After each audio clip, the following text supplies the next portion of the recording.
Allora, a me resta adesso il compito di introdurre il primo dei relatori, che è il professor Ross Cooper, che il professor Negri ha già presentato in qualche modo, con qualche piccola nota biografica. Il professor Cooper, lo dico subito innanzitutto, è dislessico e per 33 anni ha lavorato in scuole speciali e istituti di istruzione superiore e universitaria.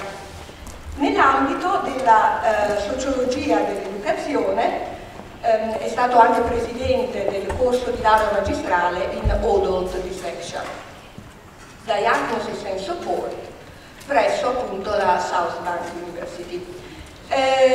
Lo vedrete dal suo intervento, sviluppa un modello della dislessia basato sulla neurodiversità e ha presentato questo modello in diverse sedi di dibattito, non solo nel Regno Unito ma anche in diversi altri punti dell'Europa e anche del mondo, direi.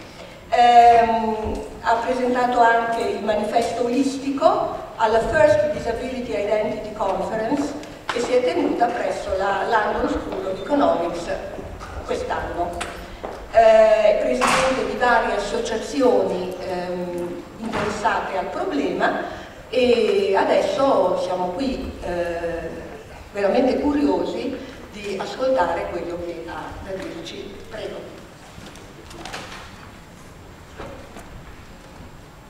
Thank you very much. I'm absolutely delighted to be here. First of all, can I just check, are you hearing me? Are you translating? Excellent. A couple of things. I'm intending to be a bit provocative in this talk, so please expect that. I'm also intending to get you a bit busy, so you can expect that. Francesca's already said I'm dyslexic, and that's, I think, a very important part of the way in which I make sense of dyslexia. And what I'd say about that is that being dyslexic is part of who I am. If you took the dyslexia away, I'd stop being me, and I wouldn't thank anybody for that. I'm perfectly happy to be dyslexic, even if it meant all kinds of difficulties in school. I'm going to start, I called this presentation Neurodiversity and Dyslexia, Challenging the Social Construction of Specific Learning Difficulties, which is the same title as the paper in the accompanying booklet. But this is going to be quite different from that. It's going to take a different approach, although cover the same themes.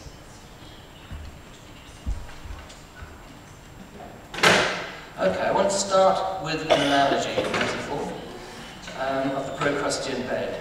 Procrustes is a mythological character, and he had a bed on which he would torture his victims.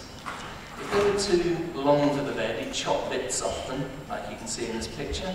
And if they were too short for the bed, he'd stretch them out until they fitted it. And for me, it's a reasonable analogy of our education system, where we have the system, and if you don't fit it, we as teachers torture you. And I think we've all been tortured on occasion, I think. But some of us get tortured more than others. And one of the key differences between this general analogy and education is that when we're being tortured in education, it's always presented as it's for our own good. There's something wrong with us, they need to make it better. We need to get a good night's sleep, and that will involve losing your feet. In other words, we start blaming the victim for variation in the way in which people learn. And the essence of what I'm going to be arguing today is that schooling or education systems cause dyslexia. We've been arguing for a very long time about all kinds of neurological and biological causes of dyslexia without coming to any agreement. I argue we've been looking in the wrong place. Could I find out, first of all, how many secondary school teachers have we got here? Yeah. Secondary, how would I translate that? Okay, excellent. So, and primary, so young kids. Okay, higher education. Okay. Now, being the agents of this torture puts you in a very powerful position to make changes. and not as powerful as we'd all perhaps like as teachers, but nevertheless a powerful position. We're going to talk about a paradigm shift, and to do that, I've got an activity for you. And what I want you to do is I want you to make sure you've got a pen and paper, and I'm going to ask you to write something with your left hand. This is whether you're right-handed or left-handed. How many left-handed people have we got here today? You're going to love this. I'm not sure about the rest of you. And what you're going to do, you're going to have 2 minutes, I'm going to time it, and you're going to write with your left hand, why is it important for teachers to understand dyslexia? And you're going to give the best answer you can give in those 2 minutes. Oh, in 2 minutes you should be able to write 50 words, so that's what I'm expecting, okay? Word limit, 50 words, that's what we're going for. So, are you ready? Go!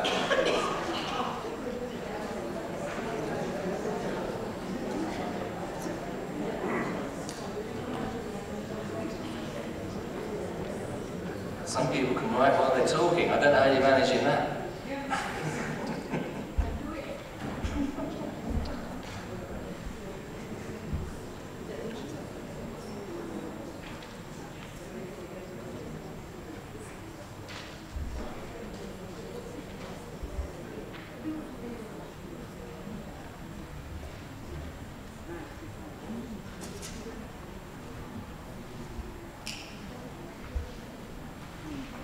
Good quality answers, please.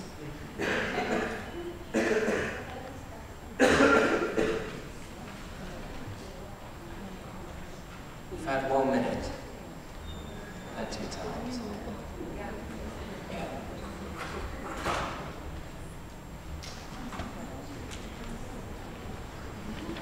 Some people seem to have finished early. I'm not quite sure how they managed that.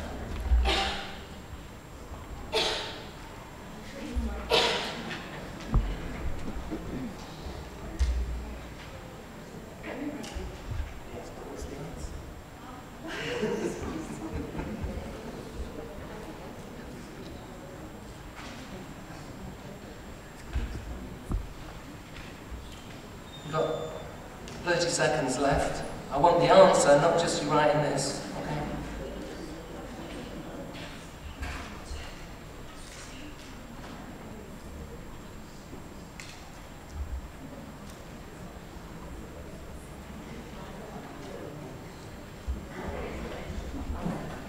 Five seconds. Okay, stop. Pencils down. Now what I want you to do is I want you to pass your answer to the person next to you, and I want the person next to you to mark your answer, give it a percentage mark for the quality of the answer. Okay? Just come up with a mark. And the first thing that happens there is you start to panic a bit, because you know the quality of your answer has been compromised by the process. So you're thinking, oh no. Now, having got that percentage mark, I want you to look at the quality of the handwriting. If it's not very good, take 10% off. If it's terrible, take 20% off. Good. Now, I want you to see how many words the person's written. For every word they've written short of 50, take another percentage point off, please, because they've not been trying hard enough. Now, I imagine that this doesn't feel entirely comfortable or entirely fair. You're not taking it very seriously because you're all laughing, which is good. But just imagine being in a learning environment where you experience that every day. And everyone else are the left-handed people in the room just getting on and answering. And think about what that makes you feel like when you enter a classroom every day. Now, the paradigm shift is putting difference at the centre, not deficit. And what I've done is I've disabled you by asking you to do that task unless you're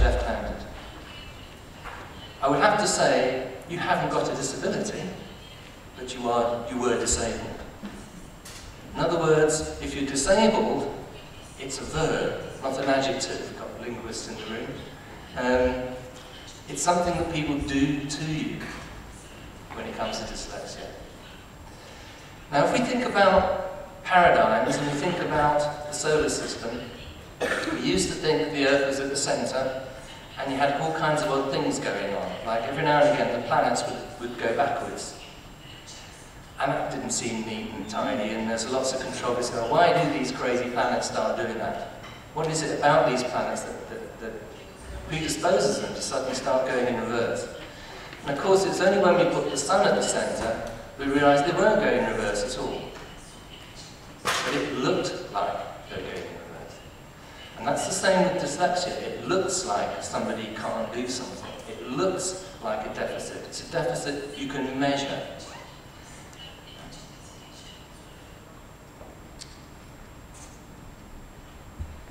Could you all fold your arms, please? Fold your arms. Good. Now, look at the arm that's on the top and refold them with it on the bottom. How's that feel? Now, one of the problems around dyslexia is it's often known as a hidden disability. We can't see the mechanism that is disabling us. We don't know why it's causing us difficulty. And the difference between left-handed and right-handedness is you can see. It doesn't take a genius to realise there's something going on about the hands. The dyslexia, what is it?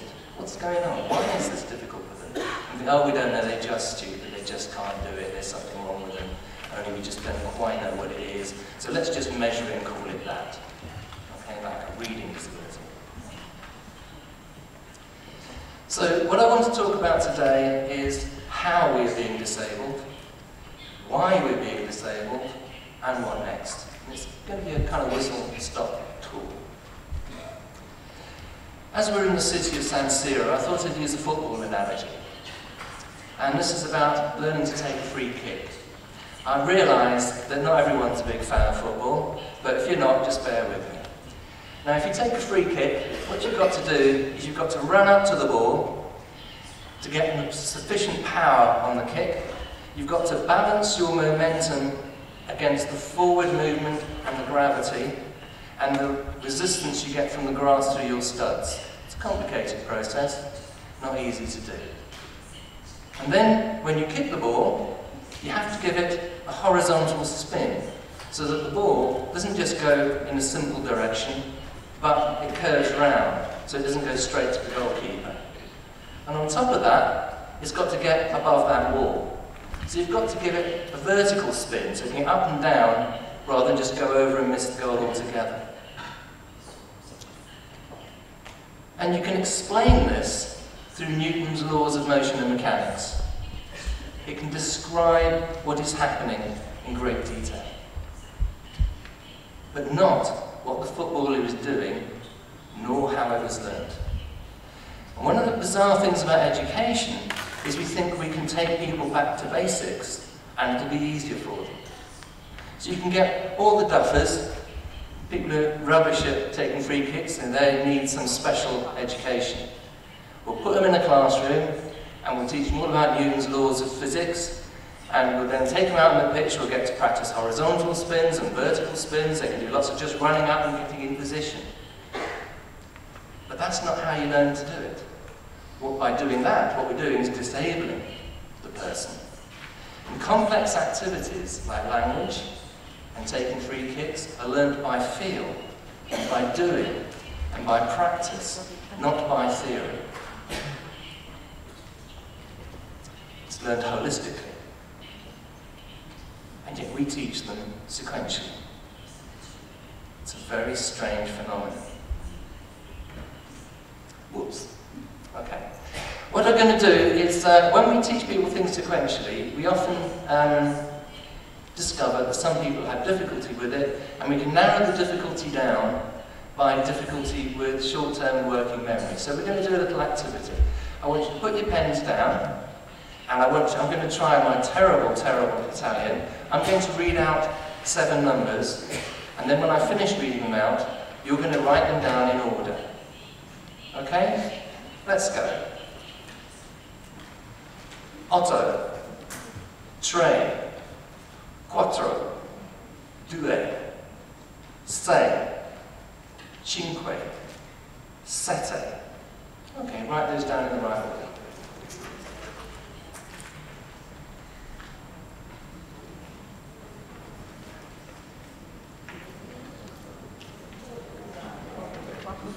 Now if you've done that, it should look like this. I gave you a preview, didn't I? It's very naughty of me.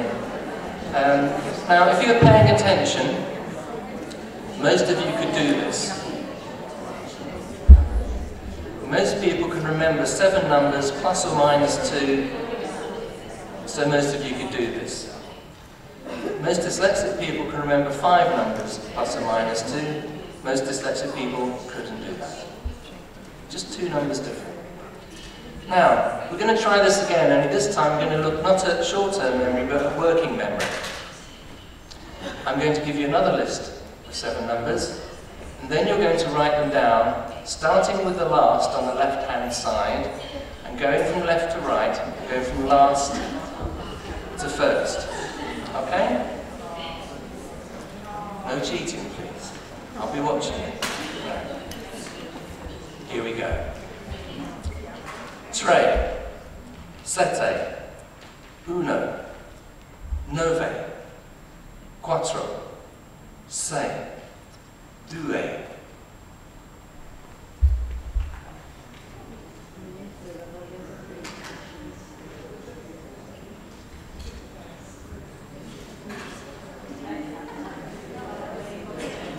Okay. Now, I think I missed out the first one. I can't remember now. I'm panicking. I may have done. I'm rubbish at reading a list. It should look like that. Yes. Most of you will not be able to do that.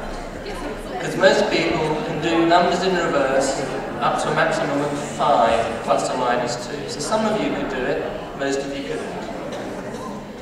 Most dyslexic people can do 4 plus or minus 2. Tiny difference in numbers. Now, the thing about that is that we live in an educational world which assumes you can do 5. And that's built into the way we use language, the way we give instructions, the way we expect people to remember nonsense. And most people can do it. And some of us can't. And it's incredibly disabling. It makes you feel really stupid.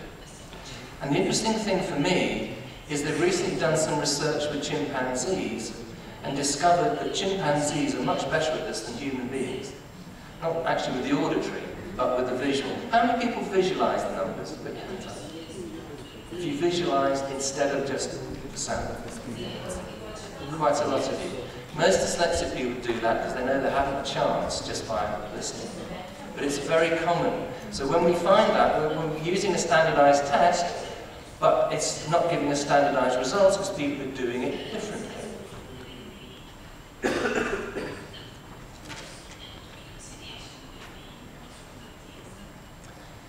Now, one of the interesting things for me is that it's been quite recent that we've noticed that all the specific learning difficulties have 2 things in common. Here we've got an overlap: dyslexia, dyspraxia, dyscalculia, ADHD. We know that if you get diagnosed with one, you've got a 50% chance of getting diagnosed with the second. So there's a big overlap. But they've all got 2 things in common. One is problems of working memory, which is measurable. And the other is a strong preference for making meaning holistically. People with specific learning difficulties want to see the big picture. They want to see how it all fits together. They don't want the detail until they know where the detail goes. Okay, let's look at those 2 things. I'm arguing that the evident and measurable working memory difficulties is an illusion, in the same way that planets going backwards is an illusion. It looks like that, but it's not really what makes sense.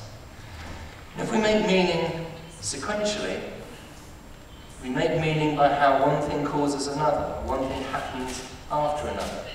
And in order to do that, you've got to hold on to information long enough until it becomes meaningful. It needs a good working memory and very little imagination. In contrast, if you make sense of things holistically all at once in patterns, that takes imagination and very little working memory. So the apparent difficulty that people have with working memory is a direct consequence of a very strong preference in making sense of the world holistically. And the apparent lack of imagination for some people is a direct result of them having a strong preference of making sense of the world sequentially. Most people can do both. Most dyslexic people can only do it holistically. We can model this using short-term memory. Okay, I want you to memorize this. I'm going to put it up again in a few seconds. I want you to memorize it. Ready?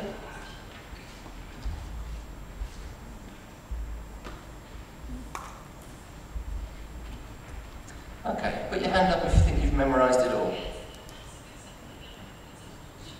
No? Yes? Put your hand up if you got the first line. Second line? You're not. Oh gosh, what's on the second line? Presumably that's because of the SES. Yeah? Okay. I don't know if this is going to work in Italian, but this actually says la dislessia. Yes? Going backwards and that. And if you'd noticed that, you wouldn't have had to try to remember it because it's meaningful. You just kind of recalculate it in a way mathematicians don't have to memorize formulae because they understand them. They're meaningful to them. It's easy. It's when you don't that it's difficult. You've got to use lots of multi-sensory strategies. So people will be doing things like saying it lots and doing visual analysis and all these things that people do, and they have to remember nonsense. You didn't need to if you saw the meaning of it. And the main characteristic of people who make sense of the world holistically is they manipulate meaning. It's there. They are searching out meaning. And things are only memorable when they know what they mean. And people with specific learning differences actually have great memories for meaningful information and for how things are structured and for how things feel. It's the nonsense they have difficulty, the arbitrary information. And yet, non-dyslexic people make such a fuss about it. Why is that? Why is it so important to them? I think perhaps it's because they're not very good at it either. They're only like 1 or 2 numbers better.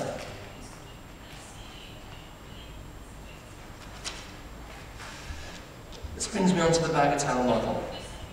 And the bagatelle is a bit like pinball.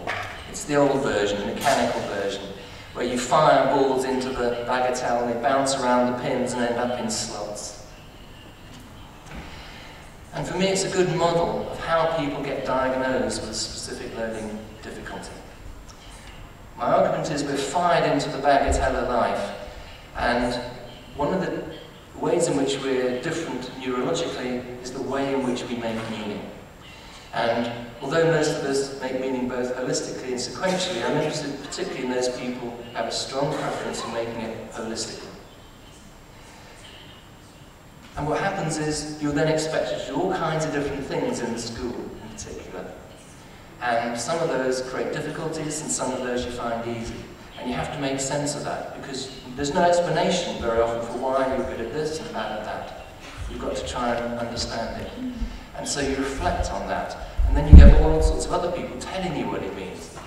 Why are you being so stupid? Why are you being so slow? Any fool could see that. Look at it harder. What that means. And what happens is you start, the particular kind of sequential difficulties to which we're predisposed become consolidated. And it's traumatic. And one of the features of trauma, as we now know, is that it impacts on working memory. It exacerbates the problem. So particular areas of difficulty become solid and fixed. One of the curious things about it is you often find people with a specific learning difficulty can be good at things you would imagine they wouldn't be. And to give you an example, when I was little, I found great difficulty doing handwriting. It was very jerky. Dysgraphia is one of the terms for that. I couldn't do it, and it's painfully slow. But I was good at drawing, and I thought to myself, this makes no sense. How can I not handwrite and be good at drawing? So what I decided to do is make all the letters into animals, which is what I like to draw as a 5- and 6-year-old. And I would draw these kind of animal shapes. And overnight I became good at handwriting. You see this personal history repeated over and over again with people's specific learning differences. You know, people who have problems coordinating themselves and are great dancers. Because when they dance, they do it from the inside out. They do it with purpose. They do it holistically. And when they have to coordinate and think about what they're doing, they can't do it. It's like asking a centipede, how do you walk all those legs? And they realise they can't. It's like that.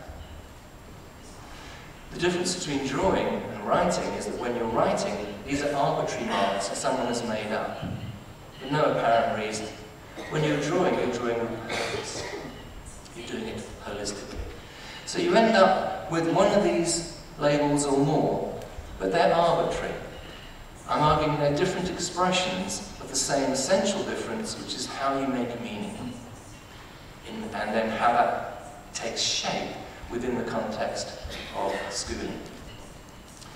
So the real causes of dyslexia, I would argue, are how schools teach and the social function of schools. Now, I'm going to show this very briefly. 1 minute.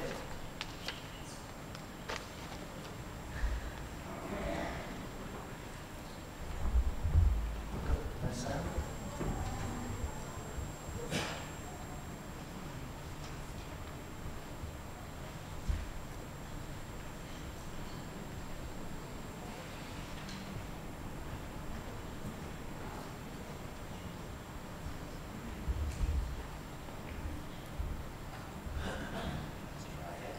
The model we have is this. I believe we have a system of education that is modelled on the interests of industrialism and in the image of it. I'll give you a couple of examples. Schools are still pretty much organised on factory lines, you know, ringing bells, separate facilities, specialised into separate subjects. We still educate children by batches. You know, we put them through the system by age group. Why do we do that? You know, why is there this assumption that the most important thing kids have in common is how old they are? You know, it's like the most important thing about them is their date of manufacture. What do you mean? Well, I know kids who are much better than other kids at the same age in different disciplines, you know, or at different times of the day, or better in smaller groups than in large groups, or sometimes they want to be on their own. If you're interested in the model of learning, you don't start from this production line mentality. It's essentially about conformity, and increasingly it's about that as you look at the growth of standardised testing and standardised curricula. And it's about standardisation. I believe we've got to go in the exact opposite direction. That's what I mean about changing the paradigm.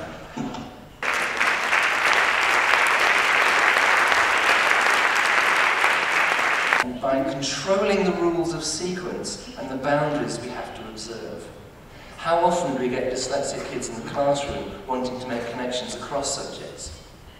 And we say, no, that's not what we're teaching now. And it leads to neurocentrism. If we're all neurodiverse, which I believe we are, we have a situation where we start saying some people are more neurodiverse than others. That your neurodiversity is actually a deficit, because you can't do what I can do. In other words, we're unintended casualties of the education system, and it's time to change this social construction. And indeed, no one will do it with us. And there are a number of different responses we could make, which I'm going to touch on very briefly. There are dyslexia-friendly classrooms, holistic interventions, and a political response.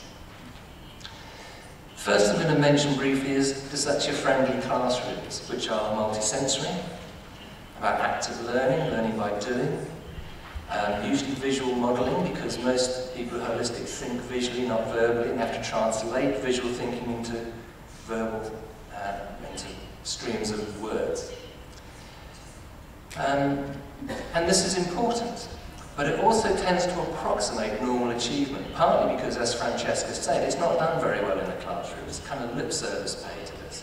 So you're still left behind, and you just kind of catch up a little bit, and then are left stranded, particularly when you're assessed in the same way, like I did with you being able to do it left-handed. There are holistic interventions, so what I want you to do is very quickly read this.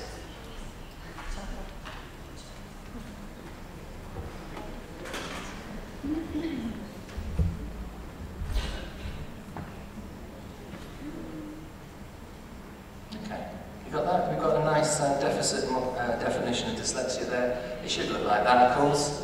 You may have seen this on the internet. How do you manage to read that? What you do when you read that is you sample text and monitor meaning. What you don't do is attempt to decode, because if you do, it doesn't work. And what skilled readers actually do is sample text and monitor meaning. We do this with the spoken language. We sample language and monitor meaning, and if we didn't, we get stuck. We get caught up on the literal words that people are saying. This is, in effect, a holistic way of reading. That's the end product. That's what excellent readers do. Now, we've discovered this intervention by accident. It's called super reading. I've been working on it for the last 3 years. Essentially, it's organised around metacognitive strategies, which are things that most dyslexia support tutors are familiar with, things like previewing what you're going to read, questioning the text, what questions do I want answering when I read this, overviewing it, looking at the design of the text, looking ahead and back, and then reviewing what you've got out of it. And also a visual exercise which is designed to improve the visual absorption of meaning at speed, so lots of words at once. And what we find is that after just 10 weeks with students in higher education and just before higher education, is we double their reading effectiveness. Reading effectiveness as reading speed times comprehension. If you look at most reading tests, they tend to be about single word decoding, which is a hopeless way of measuring reading. I'm going to give you some data. All those things are holistic, of course. You can see here the blue thing in the middle, that's the mean for the non-dyslexics who've done the same reading tests, the mean reading effectiveness score. It's the percentile. So you can see it's better than 50% and worse than 50%, as you'd expect, like the average for non-statisticians. And the dyslexic group, before they start the course, their average is better than 25% of the population and worse than 75% of the population. So it's worse. And after just 10 weeks, the average super reading dyslexic score is better than 86% of the non-dyslexic population. This is exceeding people. Now, we've had, trying to get a sample, we've got the non-dyslexic sample is just over 300 people now. Most of them are teachers, because they come to the talks and I measure their reading.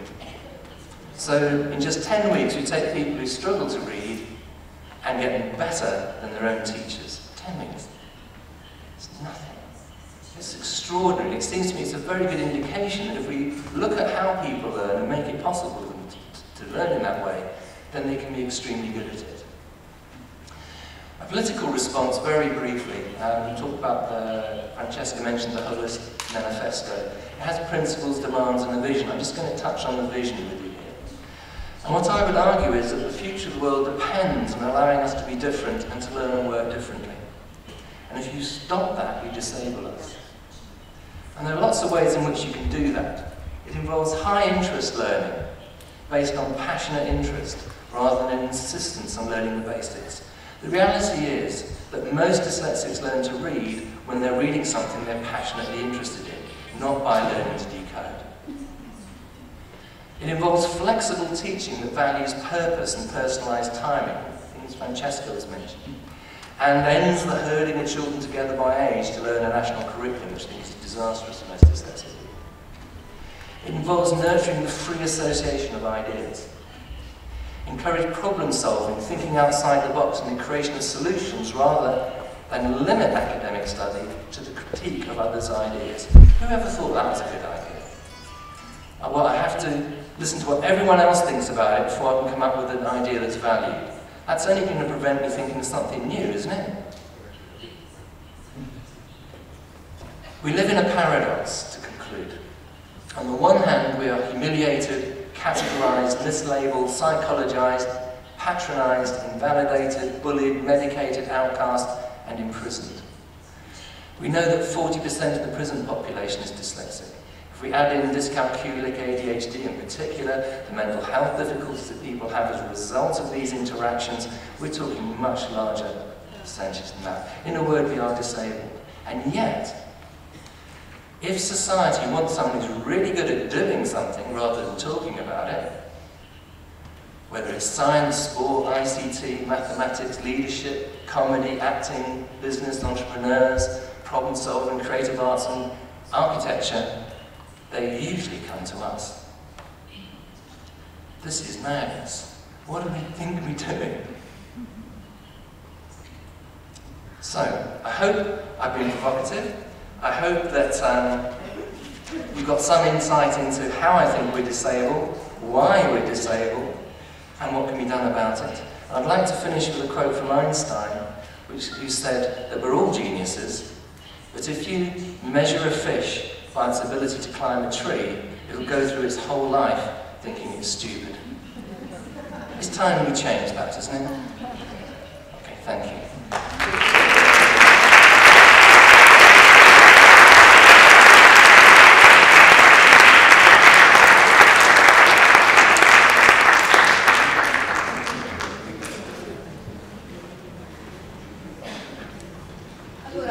Ringrazio molto il professor Cooper, che è stato abbastanza provocatorio come voleva essere, ma mi pare che abbia detto anche molte cose sulle quali vale la pena riflettere.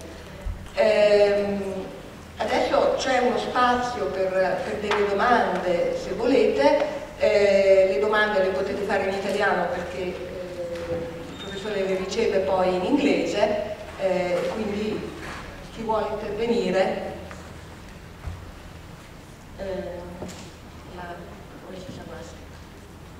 Certo. I speak in English.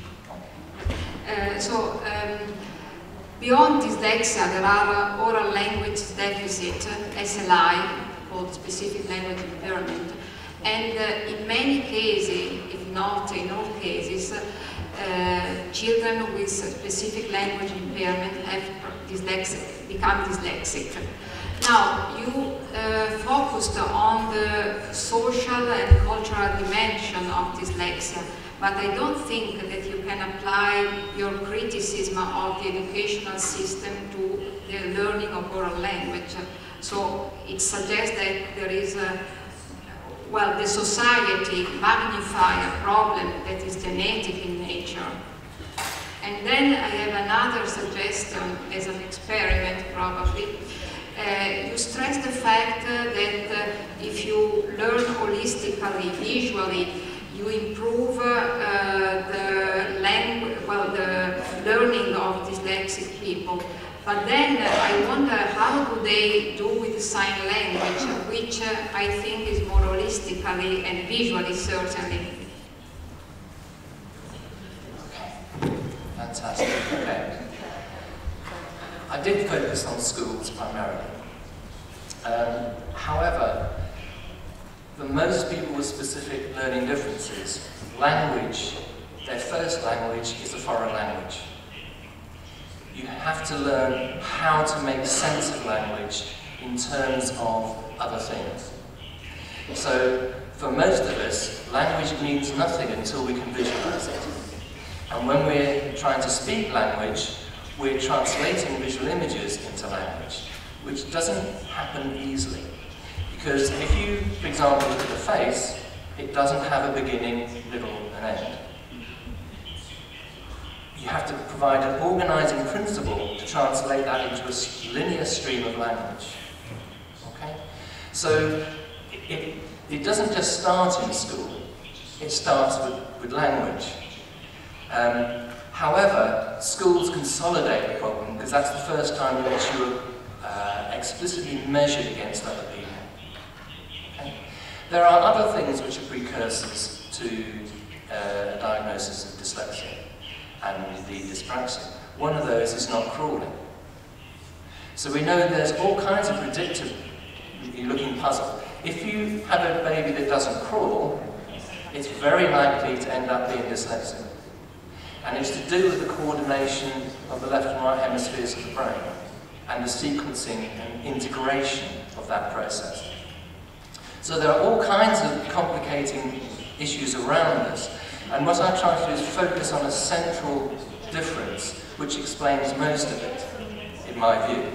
And then there are small bits around the edge. But language for me is a very good example of something that is an alien thing to dyslexia.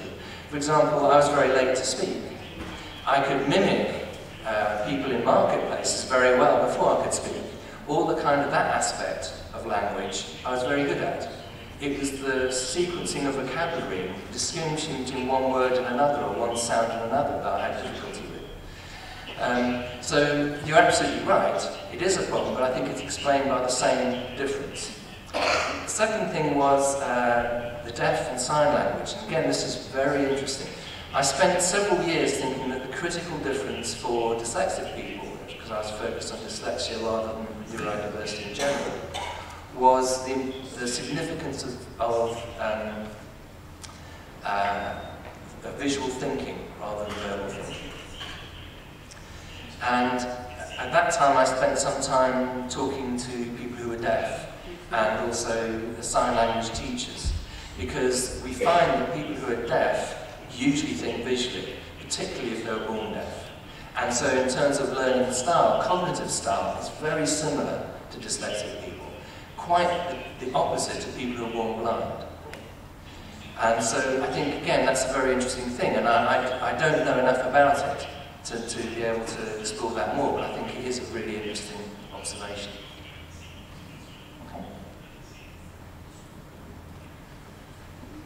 Altre domande?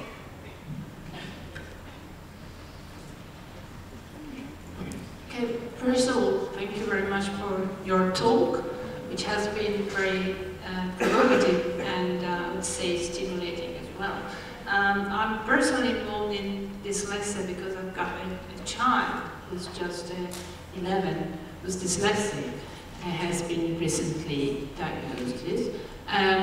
But I'm also involved professionally as I work with at university with students who, in some cases, arrive at the university with a very recent diagnosis. So I was thinking of the categories that you were, outlining before. So the first thing I was thinking about, blaming the victims. I mean, they have been blamed so far, and then they reach the university and they have this little hope of trying to avoid being blamed again at this sort of ultimate stage. So the question, if it is a question, is more like highlighting a risk, that there is no single dyslexic. I mean, there's colleagues and myself before tended to think of a single type of dyslexia or whatever.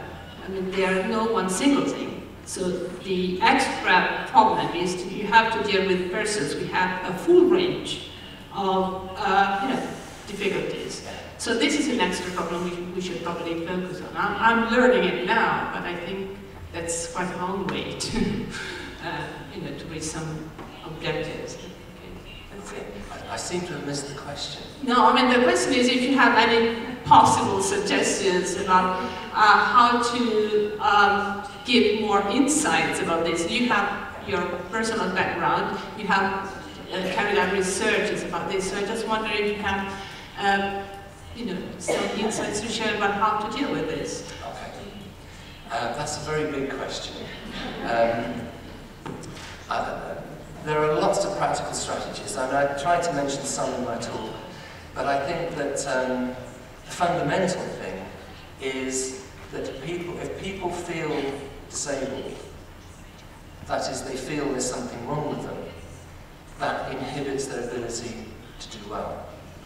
And from my perspective, it's really important that they get access to the idea that it may not be their fault, that it may not be something wrong.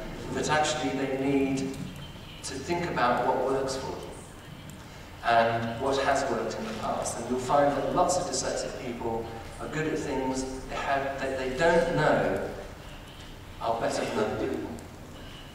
They don't know. I mean, for example, I worked with a student, I used to do a lot of dyslexia support in further and higher education, and I worked with a student who agonised over his difficulty with reading the literature, and agonised over his assessment, which he couldn't do, and he was doing a TV production course. He was fantastic at visualising storyboards and problem solving in that environment. He didn't think that was of any value. He took that totally for granted. He never understood other people found that difficult. And it's only when he began to realise that he was good at something that he began to put the other things in perspective and also say, well, why are you assessing me like this? What's it for? What's it trying to prove? You know, and being a lot more challenging about the process and saying, well, actually you need to assess me in a way that assesses what I can do, not assesses my difficulty with the assessment process. I think the other thing in terms of higher education, which is, for me, the dominant thing, is how difficult it is for dyslexic and other people with specific learning differences to sit through lectures. I don't think I ever got through a lecture without falling asleep when I was at university. In the end, I just stopped going. There are better ways of getting the information, you know, particularly when they've written it all down somewhere else. I mean, why am I sitting there being tortured? You know? So I think you have to be more. The student themselves, I think, needs to take more responsibility for how it works, and the support staff need to support them to do that, and also be proactive in saying the reason this person is falling asleep in your lecture is because it's really boring. You know? But for somebody who makes sense of things holistically, not verbally.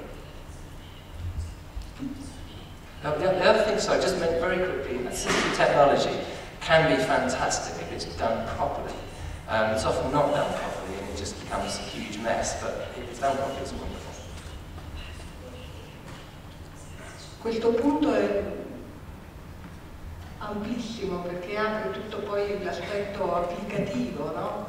Della questione che meriterebbe un minimo un pomeriggio dedicato, anzi tanto che posso rispondere alle due domande. Mi veniva in mente che forse, adesso è andato via il prorettore, ma con la sua benedizione magari, di trasformare questo incontro di studio in primo incontro di studio, cioè di pensare di ripeterlo magari ad una scadenza annuale per avere modo poi di avere anche magari un lato applicativo più di suggerimento di intervento. A me per esempio, ma lo dicevo già ieri sera a Ross, pare molto interessante questa prospettiva del super reading, perché almeno per l'esperienza che abbiamo qui con i nostri ragazzi dislessici, il problema della lettura nell'università diventa veramente pesante perché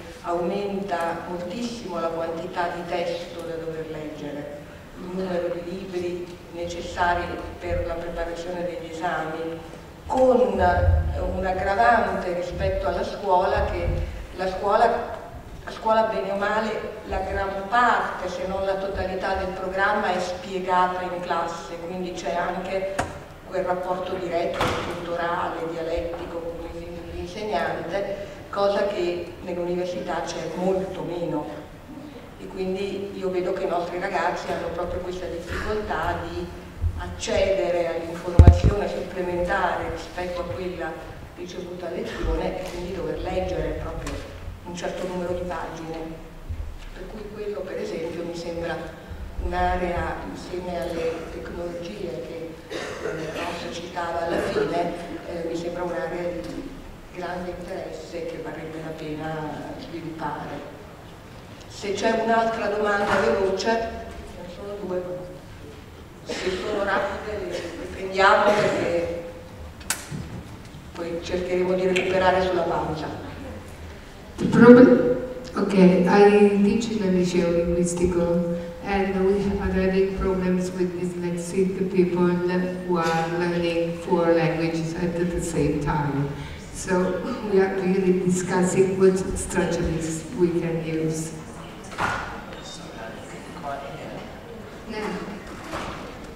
Non ho sentito, se vuoi ripetere. Okay, what kind of strategies can we use when we teach different languages, not mother tongue only? Okay, I think that again, it's a huge question. Very, very briefly, the problem, the key problem with learning a language is very often it's taught through sets of rules and memorising stuff. And for most people with specific learning differences, rules only make sense when you can do the thing that the rule applies to. The reason we have a rule is because it's completely arbitrary. So there's a problem with setting up language as a system of rules because it's meaningless. And it's about active learning and all those things. I've recently been learning French, which I failed to do for years, through Jean-Michel. Is it Jean-Michel?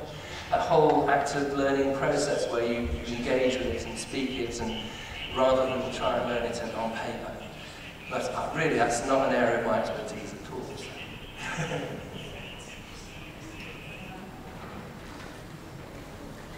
Sì, può dare il microfono?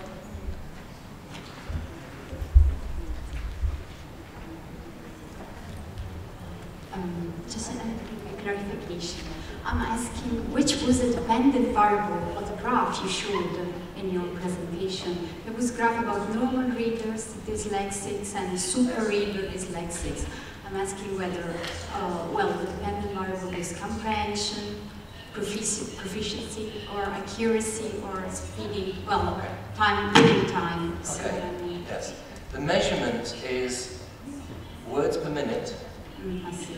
Multiplied by percentage comprehension of the text. Oh, wow. So it's combined. Because it's no good getting faster if your comprehension goes down. That was my They both go up. That's good. Yeah. Okay, that's good. And just another question. So those super reader dyslexics were trained for 10 weeks using, let's say, a training based on holistically. So is it your training sort of, well, is there a place where I can find something more about the kind of training you were using with dyslexics? Yes. On your site, on your website. I can send you a link on the Okay, website. that's fine. So then I should stress that I didn't develop it. It was developed by an American businessman. It's an accidental discovery to discover that dyslexic people do really well at it. Thanks. È l'ultima domanda perché, scusi, c'è la è l'ultima perché poi dobbiamo andare avanti.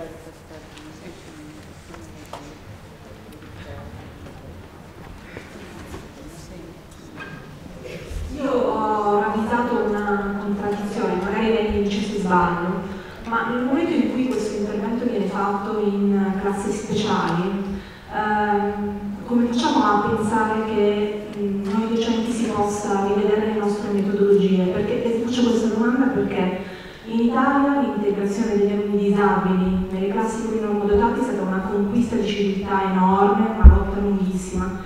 Quindi le chiedo questo, il corso di 10 settimane serve appunto a dare degli strumenti a questi ragazzi e poi questi ragazzi ritornano nelle classi insieme agli altri e però che tipo di ricaduta sulle metodologie? I docenti poi, anche tutti gli altri, quelli che non stanno nelle classi speciali, possono beneficiare della ricaduta che c'è stata in questi ragazzi, oppure è un modello che viene sperimentato solo nelle classi speciali e è utile ai DSA, ma poi non ha conseguenze sui docenti e sugli altri alunni.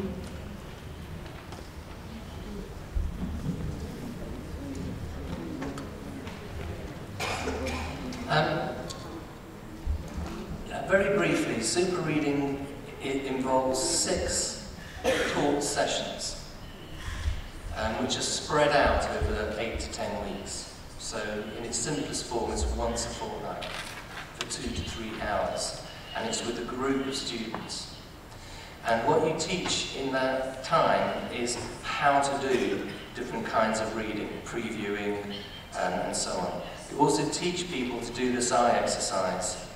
Now, what's needed is, in order to guarantee you'll double your reading effectiveness, is 40 minutes a day practice.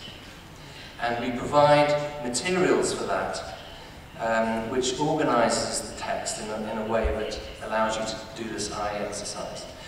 There's also a website where you can put your own text in, so that you can hopify it and use your own reading. Now, if you don't do the practice, you don't make gains. If you don't come to all the sessions, but you do the practice, you do. So the practice is the most important thing. Mostly this has been done with adults. It's not designed to teach people to read from scratch. It assumes some visual recognition of words. I've been surprised by how effective it's been with people who are very poor readers, and also bilingual students who struggle with English. It's still had the same results. It's still been very powerful, and we don't know where the bottom limit is. Now, anyone who does super reading doubles their reading effectiveness if they did the practice, whether they're dyslexic or not. What's interesting is that the gains that dyslexic people make are greater than those that non-dyslexic make. I think that's answered everything. Let me know if it hasn't. Okay. Grazie al professor Cooper, che preghiamo di restare con noi a seguire il resto del pomeriggio, e diciamo Cristiano termine.